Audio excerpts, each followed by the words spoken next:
আপনি এসে যেভাবে চেয়ার ঘুরে নিচ্ছেন, চেয়ার ঘুরান যাবে না সেটা বলছেন যে চেয়ার ঘুরান যাবে না।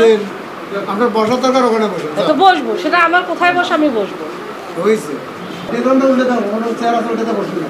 উল্টা তো উনি কোথায় বসবে? উনি দাঁড়া থেকে দেন তো এখানেই তো ধরেন। আপনার কথাবার্তা কেন জানি অন্যরকম আপনি বলতেছেন। আমি কি আরে আমি আসছি ওনাকে ডাকলো না, উনি কোথাও যাবেন, আপনি এখানে কথা বলেন। বসলাম ফোন করি 100 বাজে ডাকি। এমন একটা চেম্বার আছে না? সেটা উনি সেটা আমাকে বলেন কেন? যাই ডাকছে তাকে বলবে না। আপনি ওইভাবে চোখপাটে কথা বলতে পারেন না। আপনার কাছে কোনো আমি আপনার কাছে আসিনি। এটা নির্দিষ্ট জায়গা আছে, নির্দিষ্ট জায়গা আছে, সেটা আমাকে সেইভাবেই বলেন। আপনার বলার স্টাইলটাই তো আলাদা। আপনি এসে যেভাবে চেয়ার ঘুরে নিচ্ছেন, চেয়ার ঘুরান যাবে না সেটা বলছেন যে চেয়ার ঘুরান যাবে না। আপনার বসার দরকার ওখানে বসে। তো বসবো, সেটা আমার কোথায় বসে আমি বসবো। হইছে। আমাদের সহকর্মী ডিবিসি নিউজের গাইবান্ধা জেলা প্রতিনিধি ঋতু প্রসাদের সাথে গাইবান্ধায় বার ভবনে একজন আইনজীবীর চেম্বারে তিনি আইনজীবী কর্তৃক গৌতম কুমার বিশু তারা অশোভন আচরণের শিকার হয়েছেন। আসলে আমি একটা কথা বলতে চাই যে আসলে আমরা যারা সংবাদকর্মী, আমরা যারা সাংবাদিকতা করি, আমরা আমাদের পেশাগত কারণে আমাদেরকে আদালত পাড়ায় বিচরণ করতে হয়। তাদেরকে অবশ্যই এই আইনজীবীর এই আচরণের জন্য এই আইনজীবীকে শোকজ করতে হবে, তাকে শাস্তির আওতায় আনতে হবে। এইটা আমরা প্রেস ক্লাব থেকে এই দাবি জানাই। এই গৌতম কুমার চক্রবর্তী বিশু বিবিসির সাংবাদিক ঋতু প্রসাদকে হেনস্থা করেছে, কারণ এই রায়টা সারা বাংলাদেশে বিভিন্ন পত্র পত্রিকায় এসেছে।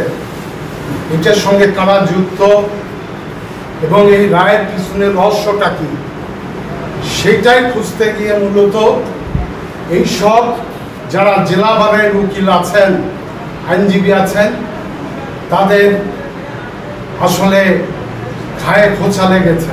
প্রেস ক্লাব থেকে তিনি গিয়েছেন সংবাদ সংগ্রহ করার জন্য।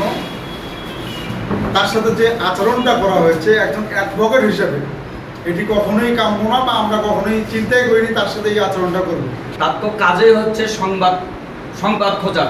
সে সংবাদের জন্যই ওইখানে বাল লাইব্রেরিতে গেছেন। বাল লাইব্রেরির ওই শুনতে পেলাম আপনার প্রিয় কাপড়ের যত্নে এলো এনজাইম সমৃদ্ধ Arik silver wash detergent powder 500 গ্রাম মাত্র 70 টাকা। প্রিমার্ক। এই গৌতম চক্রবর্তী বিশু ভাই, উনি তার সাথে অশুভ আচরণ করেছেন। উনি আমাদের একজন নারী সাংবাদিক, উনি পেশাগত দায়িত্বে পালন করার জন্যই বার লাইব্রেরিতে গিয়েছিলেন। তার সাথে এই আচরণ করাটা ঠিক হয়নি। আমাদের অপমানিত হতে হয়, আমাদের বিভিন্ন কথা শুনতে হয়, এর চেয়ে দুঃখজনক আর কিছু নেই।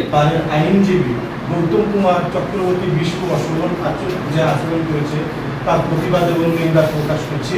সাংবাদিকদের প্রায় আমাদের এইভাবে মানুষের কাছে নির্যাতন শিকার হবে এবং তাকে অবশ্যই ক্ষমা দিতে হবে। আজকে সাংবাদিকদের অস্তিত্বের প্রশ্ন এসে গেছে।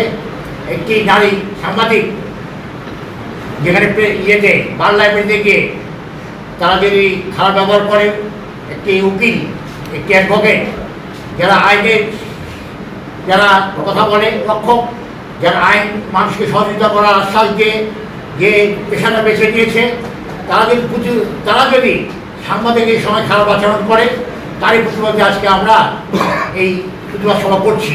এই প্রতিবাদ সভাটা আজকে ক্ষুদ্র পরিসরে হলেও আমরা প্রমাণ করে দিতে চাই আগামী দিনে ওই গৌতমের বিরুদ্ধে আমরা বৃহত্তর আন্দোলন করে তুলতে হবে। আমরা জানি, আমরা গতকাল যে ঘটনা ঘটেছে, আমাদের সভাপতি সেক্রেটারি বারের আনাম ভাইয়ের সঙ্গে কথা বলেছে।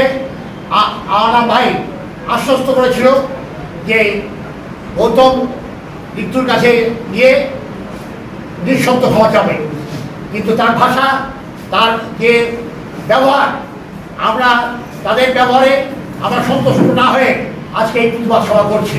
আগামী 3 দিনের মধ্যে যদি উনি আমাদের কাছে এসে নিঃশর্তভাবে ক্ষমা না চায়, তাহলে আমরা আরো তীব্র প্রতিবাদ জানাবো এবং আমাদের ক্ষমা চাওয়ার জন্য যতটুকু আমাদের করার পক্ষ থেকে যতটুকু করে আমরা ততটুকুই করবো।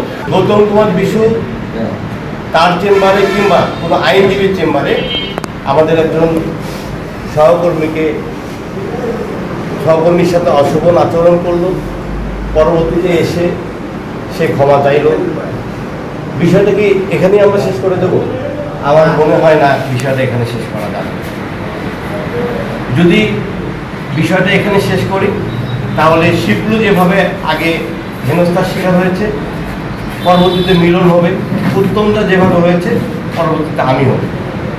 এটার প্রতিবাদ অনেক আগে হওয়ার দরকার ছিল, যেহেতু বিষয়গুলো আমরা জানতাম না।